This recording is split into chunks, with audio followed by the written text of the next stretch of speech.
Today is something special.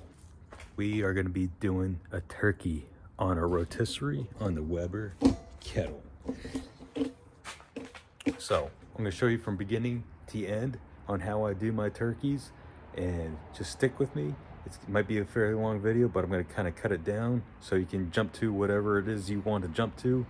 But let's get started, and I'll see you upstairs. So here we have our turkey. It is I believe it's a 16-pound turkey. Let's see. Oh, almost 17 pounds. Look, 17 pounds, almost 17. So this has been thawing out for about 3 days in the fridge. Just said it's coming to. So we are gonna make our brine first. I'm going to show you how I do that. Okay, so let's get our ingredients. All right, so for those of you that are new to my channel, I like a lot of rotisserie chickens on here. So today I'm going to be doing the turkey, and if you want, I have a video on how I do my wet brines. We're going to do a wet brine on the turkey. So here's a few ingredients that we're going to use. So first we're going to get our lemons, cut those in half, and actually we want to save some of the we want to save the zest for later. So we're gonna get that in a second. Get our lemons, cut that in half. Get our onions, just kind of chunk it up. We just want the flavor out of these. You can leave the skin on. Just like that.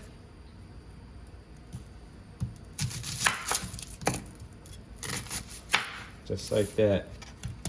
Doesn't have to be pretty. Everything has a flavor in it. Okay? And then I'm gonna grab some garlic. I'm gonna grab half of this. Remember, it's a 17-pound turkey. Okay? We want a lot of flavor in that turkey. Let's crush it up as best as you can. Get all of it out. Get all of it out. Just like that.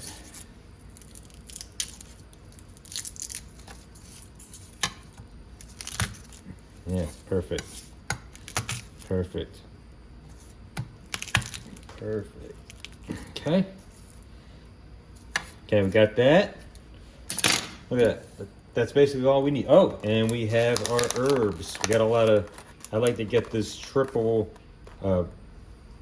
poultry blend. It's got some rosemary, thyme, and sage. The perfect blend for the best poultry that you could possibly use. So that I use. You can use whatever kind of herbs you want, but since again, this is a 17-pound turkey, I'm gonna kind of just use 2 of these. So 2 bunches of these. And it's going to be packed with a lot of flavor, okay? Lots of flavor. Lemony, zesty, oniony, garlicky, and we're going to be smoking it in hickory and cherry wood. So lots of stuff going on there. So it's going to be, this turkey is by far the best turkey I've ever had. So, and I think you might enjoy it too. And you might not even like the taste of turkey. I don't like the taste of turkey. So I like to pump it in with a lot of flavor because I think turkey's kind of bland, and it needs a lot of help. So my thing is just try to put a lot of flavor in it. So that's my best tip right there. Okay, and if you like it plain, eat it plain. Totally fine. So now we can get some water, a nice big bucket. Fill it up full of water. You don't have to watch the whole thing of me filling this big pot up full of water, but I'm gonna fill it all the way, maybe close to the top. All right, that looks like it's good enough for that. Right about there. All right, we're gonna stop it right over here. Okay. All right. I'm gonna turn this up on high heat. Okay. maybe medium high. We want to get this boiling, okay? It's going to take a little time. So, next thing I'm going to grab, when you want to do wet brine, you need salt. Put a lot of salt in there. And if you're, there's nothing in this. We need some new salt.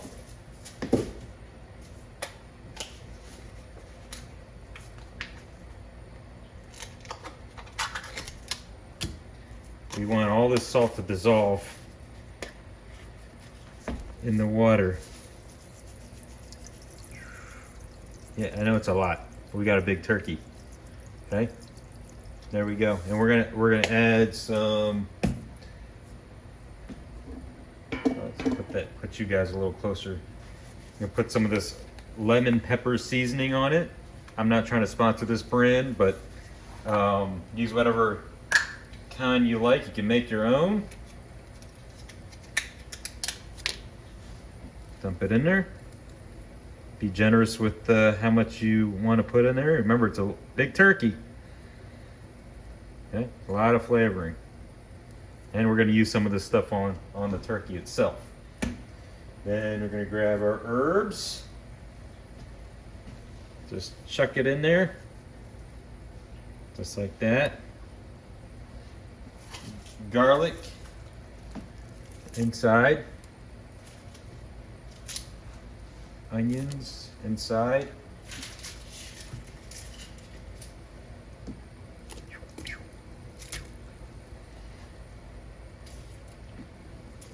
Just like that. Grab our lemons, squeeze the juice out. It's okay if the seeds fall in there. Remember, this is the brine. And you can actually use this brine. We're actually going to inject the turkey too with this stuff. So lots of flavor. If it's gonna penetrate, all this stuff is gonna penetrate into the turkey one way or the other. Okay. Lots of flavor. Look at that. Perfect. Let it all just hang out. And then grab yourself a wooden spoon. Get find one. There you go.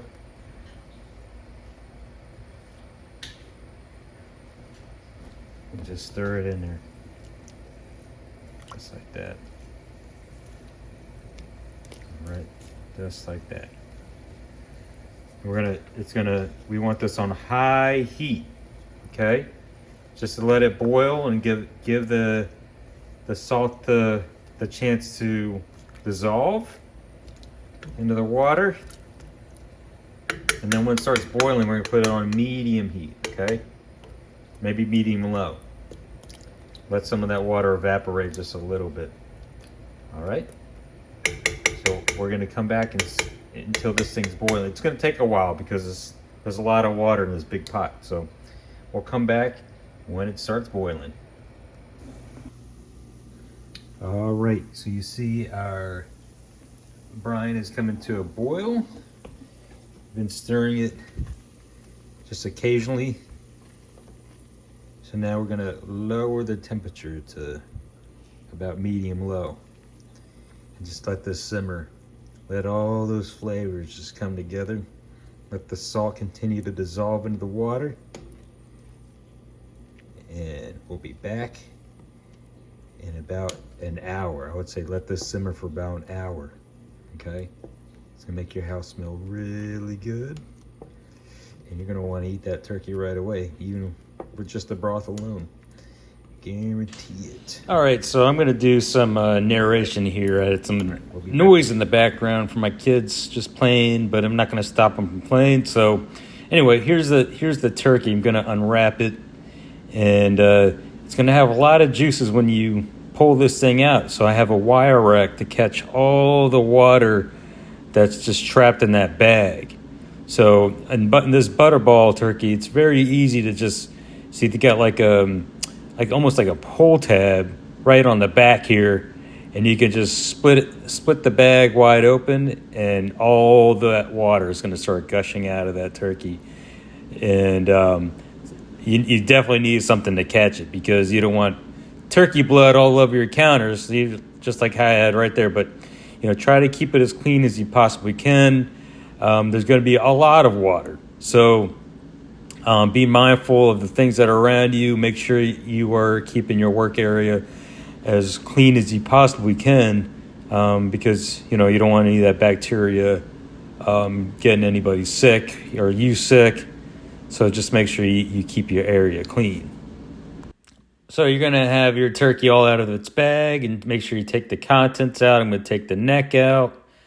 And if you have any guts in there, like the heart and gizzard, that packet, make sure you remove that. In fact, I actually had a horror story where my father actually didn't take that out. And he thought that packet was a chicken breast, and actually served it to one of our guests. It freaked everybody out. But make sure you take all the contents out. You can probably cook with it still on there, but I wouldn't recommend doing that on the rotisserie. You might burn that package. And just don't scare anybody this Thanksgiving. Just get all the guts out, and save it for a stock. Don't throw it away. All that stuff is worth saving. So, but anyway.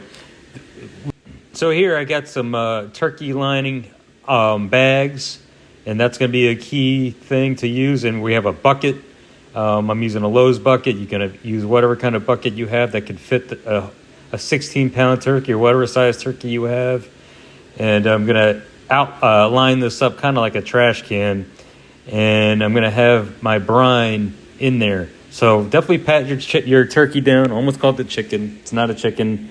But just pat it down dry, get all the yucky stuff off of it, and then put your turkey right into the bucket. It can be nice and clean. It just fits just perfectly in there. Just like that. Then you can just pour your cool down brine right over that turkey. Get it all nice and soaked in there. I actually had to add a little bit more water, because that only covered almost half of the turkey. You want to submerge the turkey in that wonderful broth, or that brine that you just made. So I'm getting some more just cold water, putting it in there, and then we're going to tie the bag up as best as we can. I've had a lot of these liners kind of just rip on me, and the water would just be all over the place. So that's a good thing why we have this bucket, to make sure we keep things nice and clean. So a lot of trial and error in the past, but learn from me. Put it in the bucket, and use a bag, and then get some string, tie it up, and as best as you can, just like that, and just massage the juices right into the turkey. Get all the herbs right in there and cover it up. And then I'm doing you'll see, I'm doing some kind of homemade refrigeration process with the cooler, because this thing is not going to fit in my fridge. I got a lot of other things in my fridge, and you probably do too. So I'm going to grab all the ice packs that I could find in my freezer and just surround it with ice. You want to keep this turkey below around 40 degrees the whole time. And also you're going to need some ice packs, or ice cubes, bags of ice. Because as I said, I don't have enough room in my fridge, so I'm going to be using a lot of ice to keep this around 35 to 40 degrees outside, nice and sealed.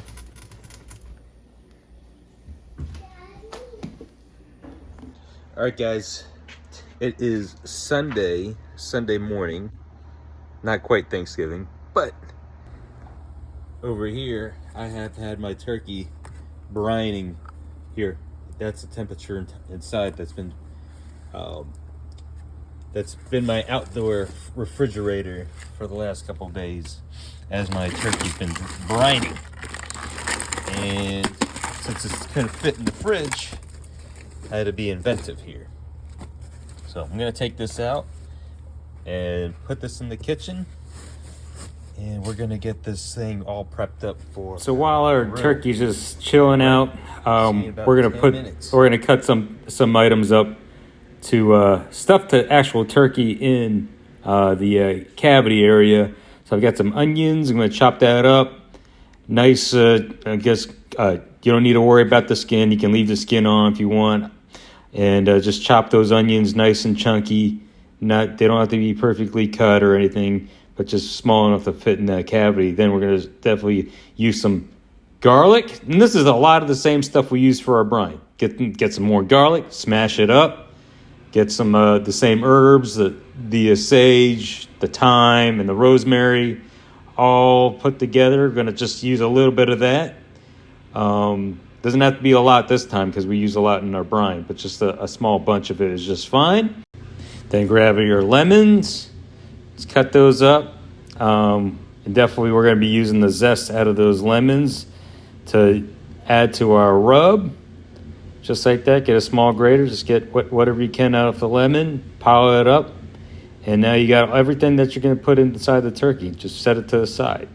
Now grab your turkey, get all the ice out of there, all the ice packs, and very carefully. It's drippy. Well, my bag looks like exploded from the cold maybe, but you can see the brine is kind of all over the place, which is fine. You know, that's why we have the bucket. So there's no mess anywhere other than it just stays in the bucket. So now just carefully take your turkey out and just put it in your workspace. And now it's time for the fun part, adding your seasoning. I got a lemon pepper seasoning that I love using. I'll put what I'm using in the description below. But get all sides of your turkey, cake that lemon pepper seasoning on there. And it's going to give it some nice color, a nice tangy flavor, peppery flavor, the lemon peppery flavor that I'm looking for. And you can use any kind of seasoning you want. And if you are going to use a seasoning, especially for the way we're cooking it, I would stay clear of anything that's got sugar in it. This does have a little bit, but not as much as maybe like a barbecue kind of seasoning would, because that'll definitely burn up your bird. So I'm not adding a little bit of the zest all over the sides just real fast. And now, going to add a little family tradition, some pork sausages. And you might be asking, Rich, what's going on with the sausages? Well, the sausages are a family tradition. My dad has been putting sausages on top of the turkey for years. And what that does is the fat actually melts down onto the bird, basting it. So those of you that are basting every couple minutes or hours, you don't need to do that with this application. So I know it's kind of strange to you, but it was just a family thing, and I'm just putting my twist into my version of how I do my turkeys.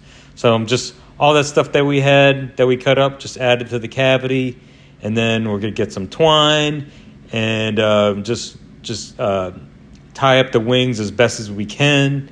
No, it doesn't have to be perfect. Just I know there are some chefs out there or anybody out there, maybe a butcher, that's probably yelling at the screen like, "That's not how you tie a turkey." To me, doesn't matter. Just tie it as best as you can. Make sure everything's nice and tight. The wings aren't flapping around. There might be a chance where, this thing is twirling around on the rotisserie and everything comes loose, and that's fine. But that's why you have your drip pan, so it catches everything. But it's okay. Do your best. As you can see, I just go under the wings and just loop the strings around, and you'll see right here where, just looping it around just like that. And I'm kind of bringing everything across the body and just tying it almost like a shoe. Not quite like a shoe, but almost like a shoe right there. So now I'm just keeping the string to the side for a little bit. Going to add some more sausages. I added, you can actually see I'm adding a little extra sausages to the side, just like that. Just pinning them on with some metal skewers. You can use wood, but metal is not going to burn over the fire. So try to keep all those sausages nice and tight into the bird or onto the bird. And if they burn, they're going to burn. Okay, and that's the point. The fat's going to burn right onto the, or not burn, but render right onto the turkey, basting the turkey, keeping that outside nice and moist, and that we're actually looking for a crispy texture on the skin. So that pork fat is just going to be golden for that. So I'm going to take my butcher twine and just go over those sausages on the top there, reinforcing it that they do not fall off. And even if they do, it's okay, because it might fall into the drip pan, and the turkey drippings are going to be kept caught in the drip pan, making everything more delicious, that you can actually pour over the turkey. And these sausages, they might burn. I wouldn't eat the burnt parts. So if they're semi-burnt, you could probably eat them. I personally liked the semi-burnt ones. Very, very flavorful sausages. But anyway, take the string, reinforce the sausages. If you want to do this, you don't have to do this. But this is if you want to try it out, go ahead, try it out. And I promise you won't be disappointed in this method. So anyway, going to get the skewers or the spit, and just take the rod and go through the bottom of the legs, as you can see. And I'm going to try to work that rod and all the way through, trying to find the neck, the other hole on the other side, and take my claws and just twist them nice and tight. You might need some pliers, because as this thing is turning around in the rotisserie, the turkey is trying to expand and try to move, so it might push those claws out, which will loosen everything up, and you don't want that. So I would recommend using some pliers and give it a nice twist, not too tight, okay, just enough. And then, so now just grab some more seasonings, put it all over the turkey, cake it on there. It's going to be perfect, okay? It says as this thing's turning, some of those seasonings might be falling off. So, so there's me tightening everything with the pliers, just reinforcing everything. You don't want to go too tight. This metal, if you twist too hard, you might snap off one of the knobs there. So don't go too tight, just enough. And, as this thing is turning, while you're checking on it as it's cooking, you could check the knobs there and make sure they're nice and tight. So anyway, just doing one last look over.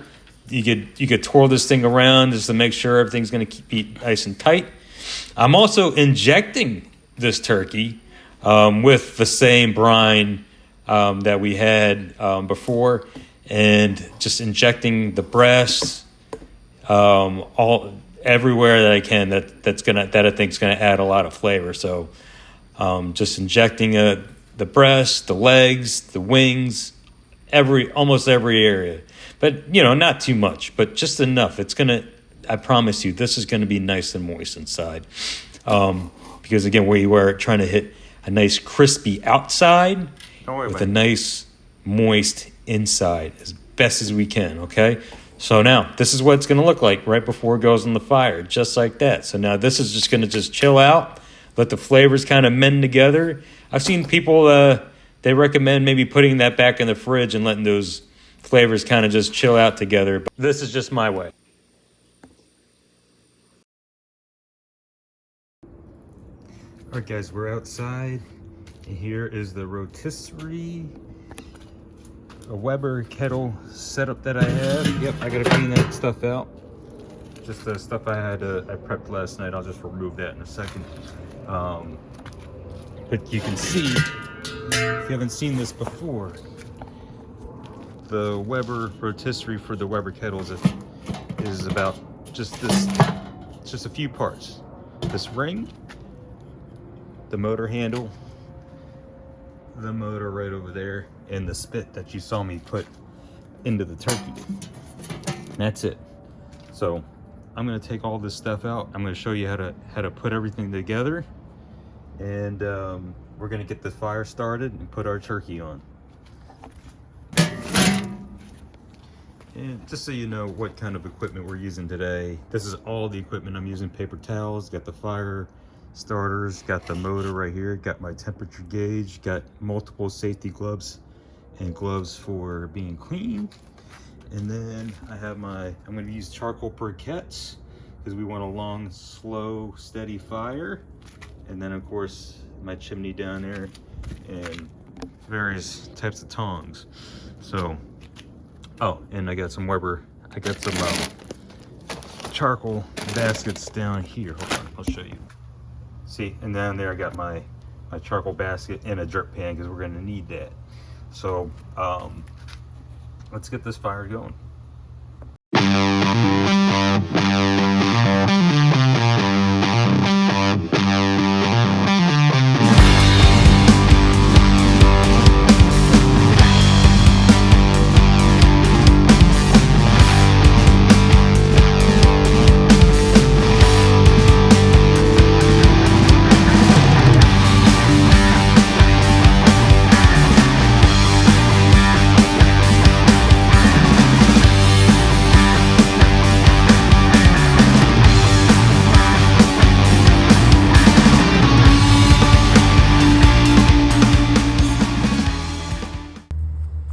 Team, like I've got my charcoal all set up just like that. Got the drip pan right in the center there.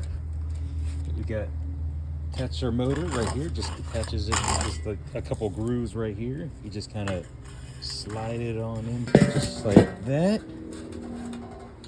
And we want the internal temp to be about 350 degrees internal. We want to hit the 350 degrees for about 420 range in our internal temp. So we're going to come back and actually use our temperature gauge right here and get the temperature that we want. Turn it on just like that. All right, so it's gonna be another 10 minutes. We'll be back. Okay guys, here is our turkey right there. And we have a rotisserie set up over there, and our range is a little out, but it's okay. It's coming down.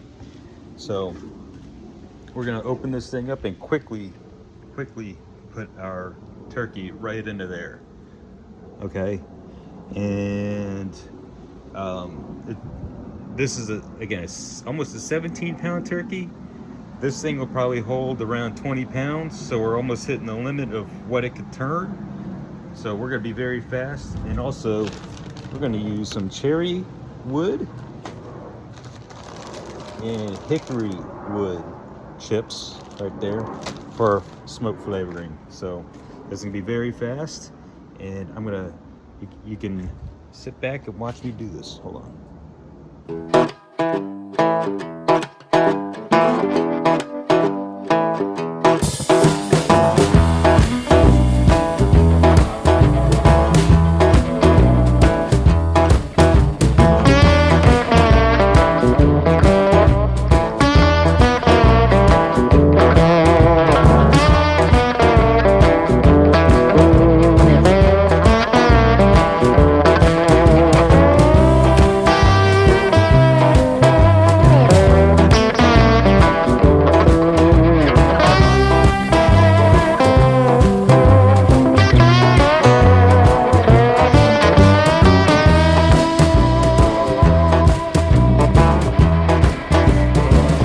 Looking at this, like, see all that white smoke? That's called bad smoke. Okay, but since we're using wood chips, it's going to only last for about 5 or 10 minutes, and it's going to die down, and we're going to start getting that clear smoke that we want. So the turkey's going to take in just a little bit of smoke. We don't want to put too much smoke in there.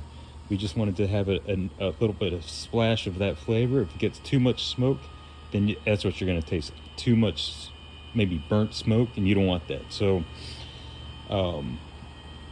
right when it's at this stage and that above the 140 degree mark, it's going to take in the smoke flavor. Anything after that, it might be a little tough. You might get a little bit of it, but right now is the perfect time for it to collect the smoke that you want to put into it.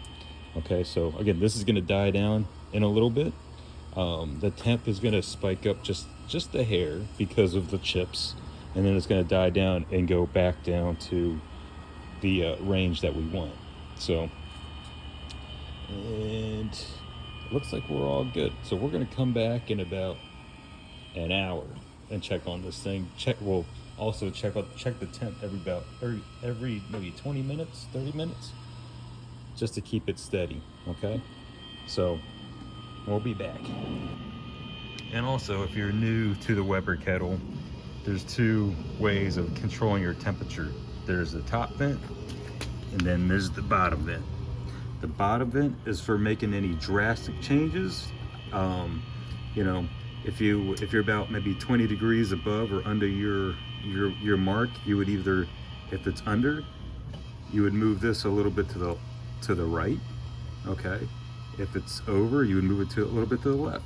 See, these little dots indicate how much airflow you want from the bottom. This is the maximum, this is halfway, and this is close right here. Okay, and these dots are here to help you guide it on what you want. But for right now, I'm keeping it kind of almost in between halfway and closed because it's kind of windy out here. And the top is just for any fine tuning if you want to get to the exact number that you want. But if you don't have one of these, it's totally fine. You can gauge it just by feel and looks. Okay, but these are just guides here to help you control the heat. So again, if this is wide open, then you're letting the max amount of airflow coming out of the Weber Kettle. If you want to slow it down just a little bit, you just close it a little bit, but not all the way. Okay, if you close both vents, you're cutting out the oxygen to the Weber Kettle. Okay, so just keep it kind of a little open for now. In my area, it's a little windy out here, so I'm gonna keep it just right here. Okay, and touch this as a last resort. Don't let this be the first thing that you adjust. Okay, if you need to adjust anything, adjust this guy first. All right, we'll be back in about 20 to 30 minutes. All right, let's see how our turkey's doing. Yeah, look at that beautiful looking bird. Just doing its twirl around the rotisserie. Our insides fell out, but that's all right. The drippings are catching all that flavor anyway. We're gonna come back in just a little bit more and see how well it's doing. All right, let's come back in an hour. All right, let's see what we got going on here. Yeah, look at that. It's hanging in there. It's hanging in there. Let's hit it with a little bit of a herb butter seasoning right there. Beautiful looking. Would you guys eat this? I know you would. I know you would. Get up in there, the arms. Don't forget the ears. Like Mama always said. There we go.